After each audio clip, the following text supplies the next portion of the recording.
રાજકોટ અગ્નિકાંડ મુદ્દે ગૃહપ્રધાન અમિત શાહે પણ દુઃખ વ્યક્ત કર્યું છે।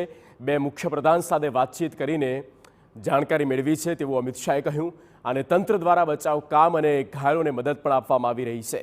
જેમણે પ્રિયજનો ગુમાવ્યા તે લોકો પ્રત્યે મારી સંવેદના, ઘાયલો ઝડપથી સાજા થાય તેવી પ્રભુને પ્રાર્થના આ ગૃહપ્રધાન અમિત શાહ દ્વારા કહેવામાં આવ્યું છે।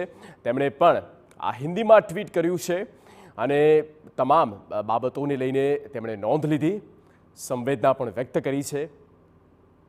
જે લોકોએ તેમના સ્વજન ખોયા છે તેમના પ્રત્યે તેમની સંવેદના આ પ્રકારે અમિત શાહે પણ ટ્વીટ કરીને તેમની આ સંવેદના પ્રગટ કરી છે। રાજકોટમાં જે અગ્નિકાંડ સર્જાયો જેને લઈને લોકો દુઃખની લાગણી અનુભવી રહ્યા છે।